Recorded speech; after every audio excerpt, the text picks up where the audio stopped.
तो power BI में डेक्स query सीखने का समय आ चुका है और अब हम लोग यहाँ पर एक सेल्स डेटा ले रहे हैं और उसके साथ डेक्स क्वेरी को प्रॉपर करके देखेंगे। तो मैंने पावर बीआई ओपन कर लिया है। नाउ अब थोड़ा सा यहाँ पर आप लोगों को मैंने पहले ही समझा दिया था, तो आप लोगों को एक चीज का ध्यान रखना है कि पावर बीआई में दो तरह के डेक्स लगाए जाते हैं, एक कॉलम वाइज डेक्स और एक मेजर डेक्स। कॉलम वाइज डेक्स में आप लोगों को पर्टिकुलर कॉलम बनाना पड़ेगा, लेकिन मेजर वाइज डेक्स में आपका कोई पर्टिकुलर कॉलम क्रिएट नहीं होगा, आपको सिर्फ एक सिंगल रिजल्ट मिलेगा। और इस बात का प्रूफ मैंने आपको पिछली वीडियो में दे दिया था। अगर आप लोगों ने पिछली वीडियो नहीं देखी है तो पहले जाकर ये वीडियो जरूर देखें ताकि आपको इसका बेसिक समझ में आ जाए। तो चलिए अब शुरू करते हैं। तो दोस्तों सबसे पहले हम सम फंक्शन का इस्तेमाल करेंगे, क्योंकि ये सम फंक्शन है और ये एक मेजर वाइज डेक्स है। तो ये कैसे होगा चलिए देखते हैं, पर इसके लिए पहले डेटा सेट लोड कर लेते हैं। तो ये डेटा सेट आप डिस्क्रिप्शन से डाउनलोड कर सकते हैं।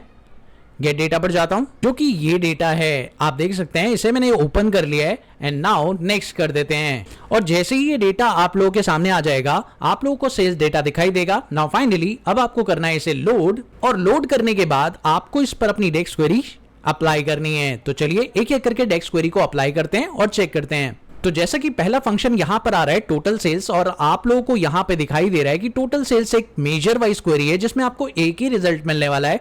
तो आप ये कैसे करेंगे, तो इसके लिए आप लोगों को यहां पर मेजर वाइज डेक्स का ऑप्शन मिल जाएगा। इस पर आप क्लिक करिए न्यू मेजर, और न्यू मेजर में आप लोग सिंपल एक फॉर्मूला लगाइए और यहां पर आप लिखिए टोटल सेल्स, और टोटल सेल्स लिखने के बाद आप लोग को इज इक्वल टू लिखना है और यहां पर सम फंक्शन लगाना है, और सम फंक्शन लगाने के बाद आप लोगों को सेल्स वाला कॉलम यहां पर सिलेक्ट कर लेना है और ब्रैकेट क्लोज करना है, और एंटर प्रेस करते ही आपका टोटल सेल्स कैलकुलेट हो जाएगा। लेकिन दोस्तों एक बात का ध्यान रखिएगा कि आप लोग देख सकते हैं आप लोग के डेटा सेट के अंदर टोटल सेल्स का जो सेक्शन है वो इस डेटा के साथ मिक्स हो गया है, जो कि आप लोगों को दिक्कत में डाल सकता है। तो आपको करना क्या है, आपको एक छोटा सा काम करना है, प्रोसेस थोड़ा ध्यान से समझ लीजिएगा। टोटल सेल्स मिक्स हो गया है आपके कॉलम के साथ, इसलिए आप चाहते हैं कि मेजर वाले सारे सेक्शंस अलग हो जाएं। तो आप लोगों को सिंपल एक काम करना होगा, अपने मेजर वाले सेक्शंस को अलग क्रिएट करने के लिए आप लोगों को होम टैब पर जाकर एंटर डेटा पे क्लिक करना है और वहां पर टेबल नेम पर क्लिक करके लोड करना है। चलिए मैं आपको बताता हूं ये कैसे होगा।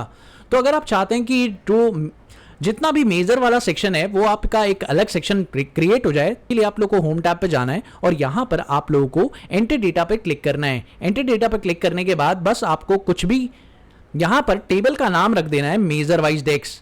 तो ये लीजिए मैंने टेबल का नाम मेजर डेक्स रख दिया या मेजर कैलकुलेशन रख दिया, दैट्स इट।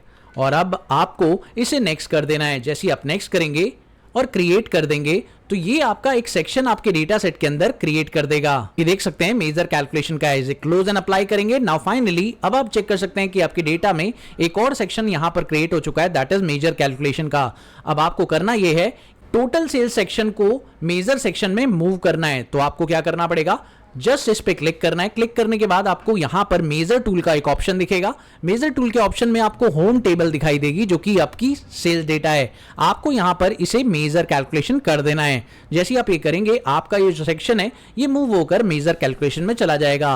और क्योंकि बाय डिफॉल्ट उसके अंदर कॉलम 1 क्रिएट हो गया था तो बस आपको इस पे राइट क्लिक प्रेस करना है और यहां पर डिलीट फ्रॉम मॉडल इसको कर दीजिए, जिससे कि आपका कॉलम 1 वहां से हट जाएगा और सिर्फ टोटल सेल्स वाला जो सेक्शन है वो वहां रह जाएगा। अब जितने भी मेजर कैलकुलेशन आप करने वाले हैं वो इसी सेक्शन में आप करेंगे। तो अब आप देख सकते हैं ये सारी बातें मैंने यहां पर लिख दी हैं। अब दोस्तों आप लोगों को जितनी भी क्वेरीज आगे मिलती हैं देखना पड़ेगा कि ये मेजर वाली सेक्शन वाली क्वेरी है, ये मेजर सेक्शन क्वेरी है या ये कॉलम वाइज क्वेरी है। तो दोस्तों जहां पर एक रिजल्ट मिलता है मेजर वाली क्वेरी होती है। जैसे कि अभी आप देख रहे हैं यहां पर आपको क्लिक ऑन मेजर सेक्शन, भाई सीधी सी बात है मेजर सेक्शन पर ही आपको क्लिक करना है। और क्योंकि आपको काउंट और काउंट ए आपको निकालना है तो यहां पर आपको मेजर सेक्शन का ही इस्तेमाल करना पड़ेगा, जिसमें आपको टोटल ऑर्डर्स निकालने हैं और काउंट करना है कि टोटल ऑर्डर्स आपके पास कितने हैं।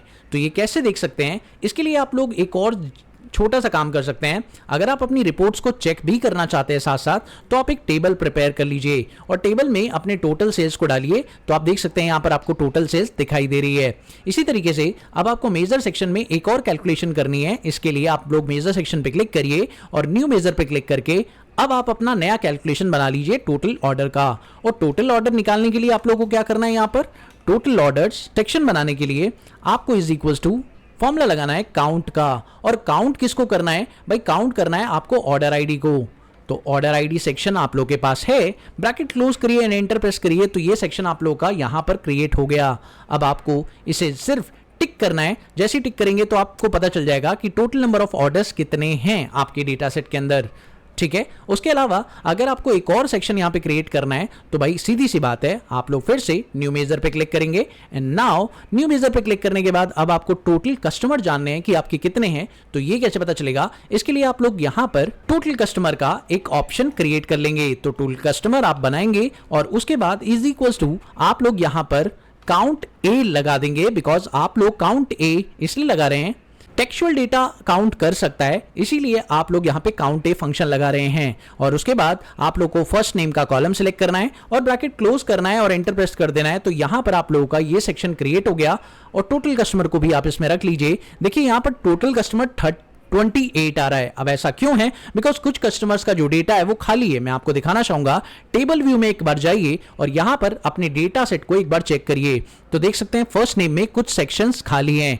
इट मींस आपके फर्स्ट नेम में कुछ कस्टमर्स के नाम मिसिंग है, इसीलिए आप लोगों का यहां पर टोटल कस्टमर्स में क्या दिखाई दे रहा है, दैट इज ब्लैंक। और अगर आपको टोटल, तो आपको इसके लिए क्या करना पड़ेगा मैं आपको बताऊं, चलिए मैं आपको बताता हूं। तो इसके लिए आप लोगों को एक और सेक्शन यहां पर लगाना पड़ेगा और वो है यूनिक कस्टमर, तभी आपको एक रियल कस्टमर्स पता चलेंगे।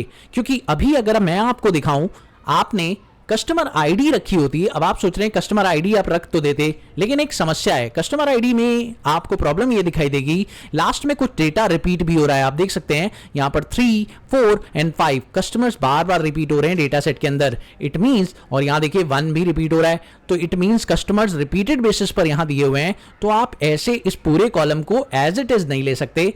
तो आप समझ गए मेरी बात, क्या कहना चाह रहा हूं मैं।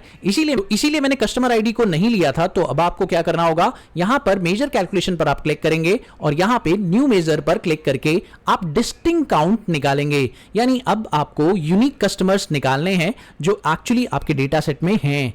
तो यहां पर आप यूनिक कस्टमर्स निकालिए और इसके लिए आपको डिस्टिंक्ट काउंट फॉर्मूला लगाना पड़ेगा। तो डिस्टिंक्ट काउंट फॉर्मूला लगाने के बाद आप लोग को यहां पे कस्टमर आईडी को चुनना है, ब्रैकेट क्लोज करना है, एंटर प्रेस करते ही आपका डिस्टिंक्ट काउंट यहां पर आ गया है। अब अगर आप यहां डेटा सेट में रखेंगे यूनिक कस्टमर्स को, तो अब आपको यहां पर आपके यूनिक कस्टमर्स मिल जाएंगे, will be 27। It means customer ID में 27 कस्टमर्स ऐसे हैं जो यूनिक हैं, उसके अलावा सारे कस्टमर क्या है, डुप्लीकेट हैं। यानी 6 कस्टमर्स ऐसे हैं जो दोबारा ऑर्डर दे रहे हैं।